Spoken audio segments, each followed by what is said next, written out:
there are some fringe benefits when you preach as long as I've preached, especially if you keep going back time and time again to the same congregations. You make really good friends. And that's really nice in some ways, because I went out and kind of just walked over to the woods on Van and Sherry's farm and saw 3 squirrels in about 1.5 minutes. So I'm even going to get up tomorrow morning and see what I can get into tomorrow. But I appreciate so very much your kindness and thoughtfulness. Enjoyed the meal today. I think ladies in churches of Christ have to be the best cooks in the whole wide world. And we appreciated very much your hospitality. Invite you to come each evening of the meeting if you can come. It continues through Wednesday evening. And we're going to be talking about some of my favorite sermons. I have about 8 file cabinets full of sermon outlines from over 50-some years of preaching. And every once in a while, I'll go through and say, I remember that sermon. I really like that one. And I'll pull it out and maybe preach it, because everybody's dead that heard it the first time anyway, so I can pull it out and preach it. And I was doing that a few months ago, and I thought, I think that would be a good idea for a gospel meeting, to choose some sermons I hadn't preached for a long time, or that I had a particular fondness for. Now, I wish I could tell you that they're the best sermons I've preached, but being the favorite doesn't always mean the best. But I'll do the best I can do with it, and I hope that you'll enjoy them. And tonight I want to talk to you for a little bit about the tears of Jesus, when Jesus cried. Anyone who thinks that Jesus was void of emotion has got another thing coming. Jesus displayed emotion over and over and over again. It was emotion that he displayed when he drove the moneylenders and changers from the temple. He was disgusted with what they were doing, and it affected him emotionally, and he drove them out. I can't help but believe, even though there's no particular verse that says it, I can't help but believe that when Jesus would have one of those little children sit on his knee, he'd smile at it, because that would be a happy moment for him. Jesus was an emotional man. And because he was emotional, he gives us the right to be emotional ourselves. Now, he doesn't want us to walk around a nervous wreck.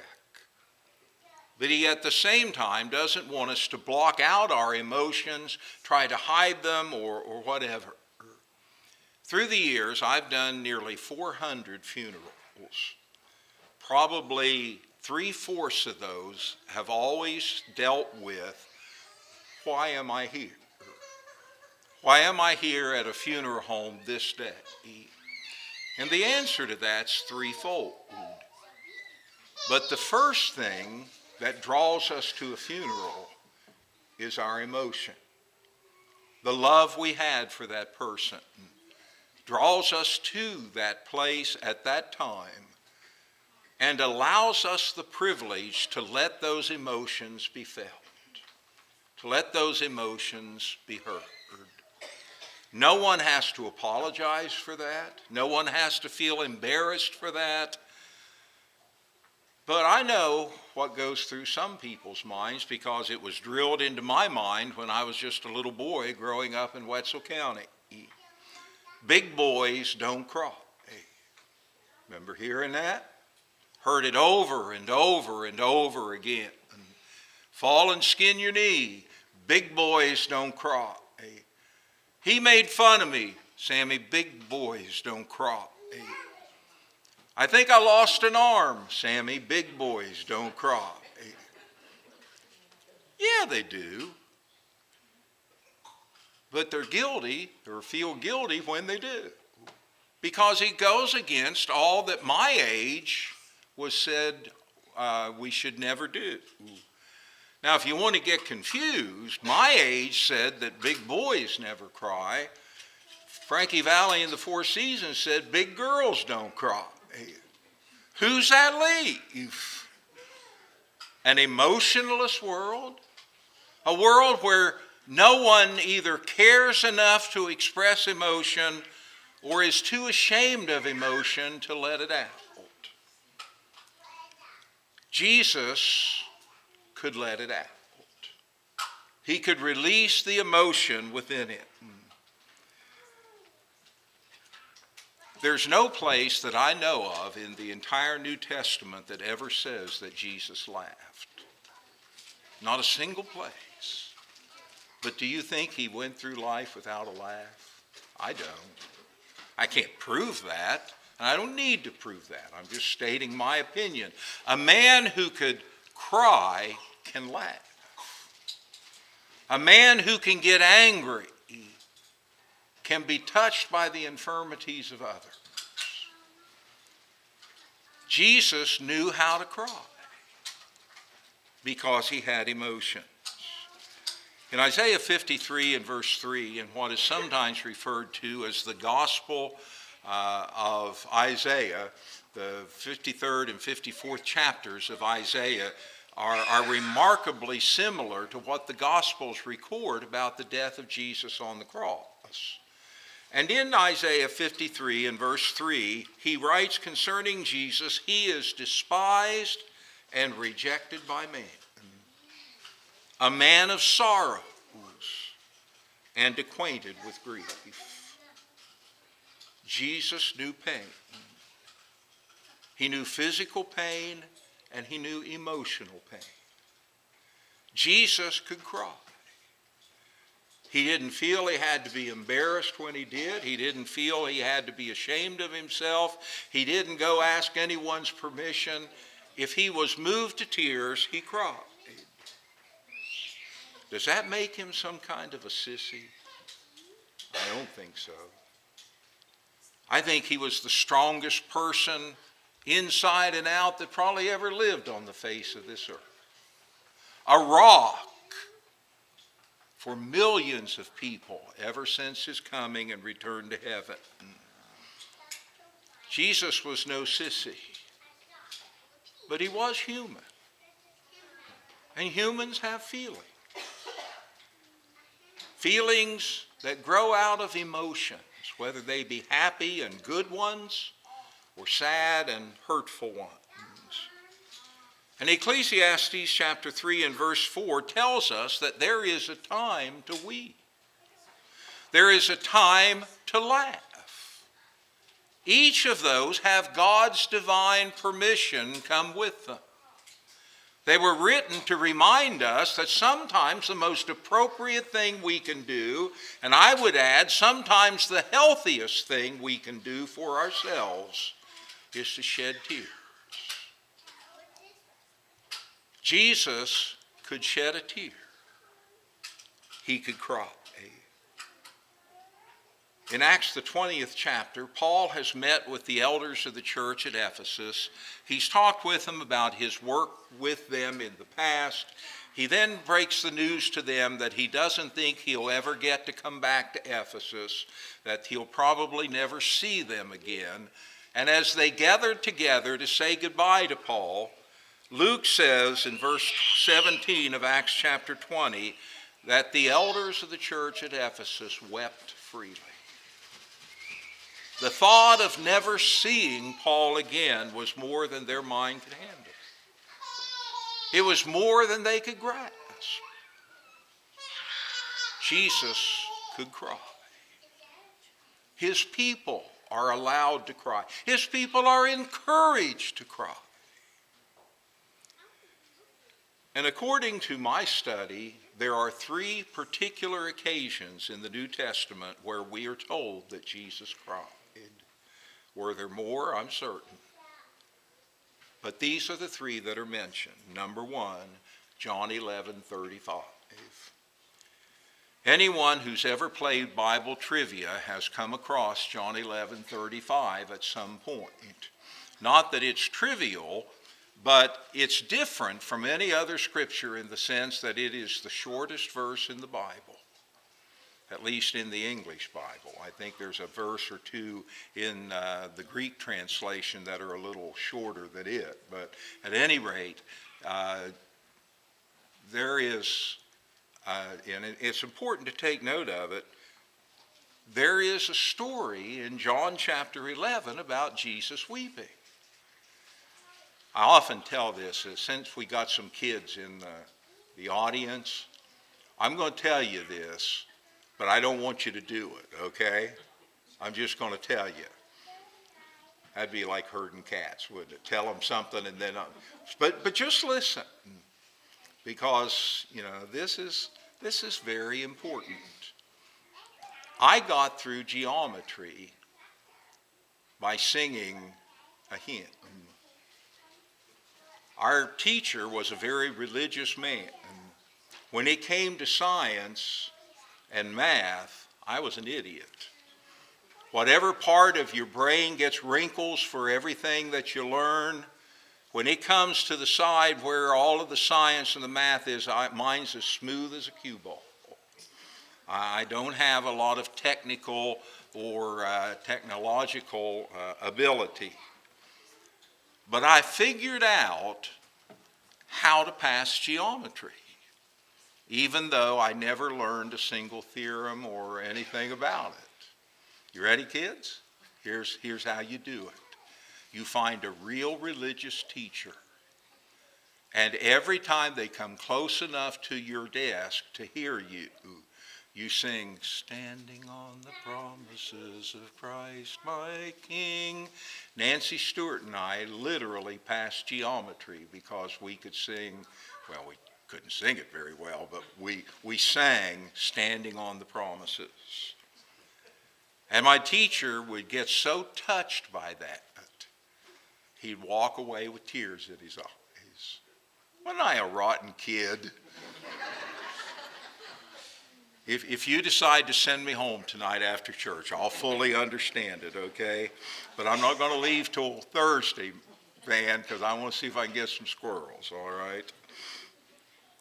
In the narrative of John chapter 11, Jesus has been called to come to Bethany to visit three of his very best friends.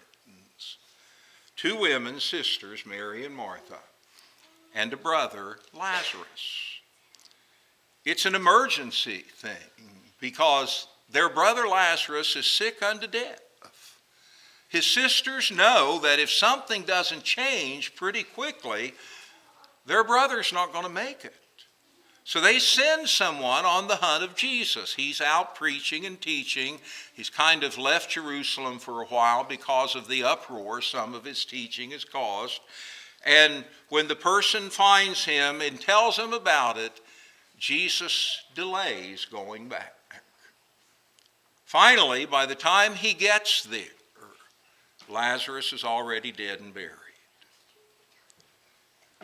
Mary and Martha meet him one at a time along his way into their home. I can almost hear it. It's almost like they practiced it. "Lord, if you'd have been here, my brother wouldn't have died." I don't know if that's the tone of voice they use, but it's the tone of voice I would have used. I would have been very upset. I wouldn't have understood why Jesus could claim to love Lazarus as much as he did and then delay his coming and let Lazarus die. The only thing I really know about it from that point on is that as Jesus approached the tomb of Lazarus, saw the grief in the eyes and on the faces of his friends and family, he wept. He cried. He was hurt. He was touched by the sorrow that family was going through. It's very difficult to refrain emotion when someone you love with all of your heart is suffering. I can't do it, not anymore. There was a time when it was very difficult for me to cry. I was taught you don't do that.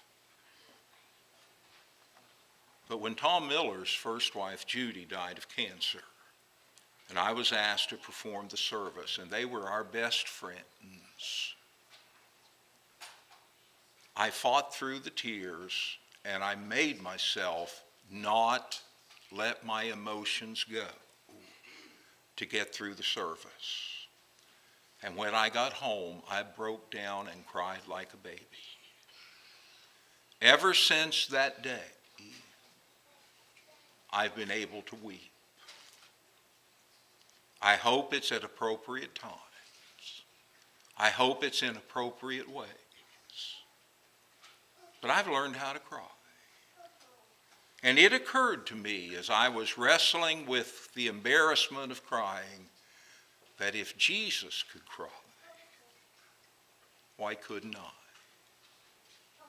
If crying helped Jesus, certainly it would have helped us.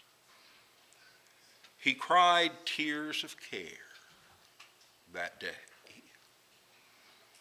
People he loved, hearts he had touched and been touched by. We matter to Jesus,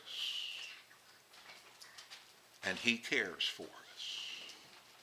He cares enough to cry when we're hurting. Jesus shed tears of care in Bethany that day before raising Lazarus from the dead. The second time that Jesus is said to have cried is in Luke chapter 19, verses 41 through 44. I want to read those verses to you. It deals with the triumphant entry into Jerusalem when Jesus rode the donkey colt into Jerusalem on Sunday, and the end of that week he would be crucified. Okay, just to give you a little bit of background for it. Now, as he drew near to Jerusalem, he saw the city and wept over it, saying, if you had known, even you, especially in this your day, the things that make for your peace, but now they are hidden from your eyes. For days will come upon you when your enemies will build an embankment around you, surround you and close you in on every side, and level you and your children within you to the ground, and they will not leave in you one stone upon another, because you did not know the time of your visitation. Jesus said, I came to save you. I came to lift you out of sin and let you once more be God's special people. And you wouldn't let me. Now it's too late for you. Within 40 years, Jerusalem was even hard to find, let alone be once the city of grandeur it was. Jesus cried at what should have been his most glorious moment, riding in on that donkey colt, people cheering and yelling his name out, enemies saying, make them be quiet. And Jesus saying, if I make them be quiet, the rocks will cry out. This is my moment. This is my glowing success. Then he sees Jerusalem. And he knows well enough what's going to happen to her. He's tasted her anger and bitterness. Before the week is over, he'll be nailed to the cross at the urging of his own people. And he knows within 40 years, within basically a lifetime for back then, Jerusalem will be destroyed. So what does he do? He cries. He cried. Should have been the happiest day of his life. But he cried. Tears replaced words and showed everyone who saw him that he was torn up inside. Israel's sin caused that crying? Partially. AD 70 caused that crying? Partially. knowing that he's nearing the end of his life and his soul is troubling him personally, cause those tears? Possibly. I can just tell you that they are tears of sorrow. There's something wrong with us, deep down inside of us, when we cannot be moved by the hurt others are going through. The New Testament calls that feeling compassion. It's expressed through mercy. Jesus experienced both quite often. And he cried. He wept. Tears of sorrow. You know, Paul would later write both in Romans 9 and in Romans 10 of the difficulty emotionally he had dealing with the lost condition of his home people, his own nation of Israel. Said, my heart's desire and care for Israel is that she might be saved. In another place he said, I love her so much and I want her to be saved so deeply that if I could be lost to save them, I'd do it. Folks, we've got to be able to feel inside, to hurt with those who hurt, as well as to rejoice with those who rejoice. Tears of care in Bethany, tears of sorrow along Jerusalem Road. And in Hebrews 5, verses 7 and 8, the third time Jesus is said to have cried. In that passage in Hebrews chapter 5, verses 7 through 8, we read the following words about Jesus, who in the days of his flesh, when he had offered up prayers and supplications with vehement cries and tears to him who was able to save him from death, and was heard because of his godly fear, though he was a son, yet he learned obedience by the things which he had suffered. With vehement cries and tears, the author of Hebrews said, Jesus pled and made supplication for himself and for others about him. It's most likely that those two verses reflect what happened in the Garden of Gethsemane. You know, we don't preach enough on the Garden of Gethsemane.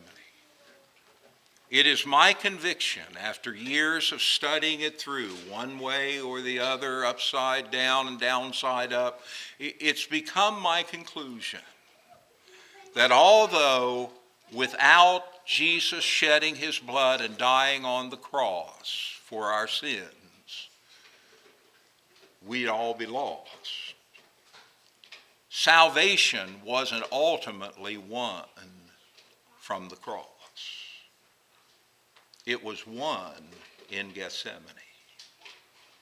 Jesus has finished the Last Supper. He's taken his disciples, the 11 that are still with him, and made their way to the garden. He's left 8 of them around the entry to the garden. He takes Peter, James, and John with him a little further into the garden. Then he leaves them to watch and wait while he goes a little further yet and begins to pray. And 3 separate times that evening, he prays to God about what's about to happen. He knows there's no getting around it. He understands what he came for. He realizes what it was going to take for me to go to heaven, for you to go to heaven. And he cried vehemently. That means that he did more than just shed tears.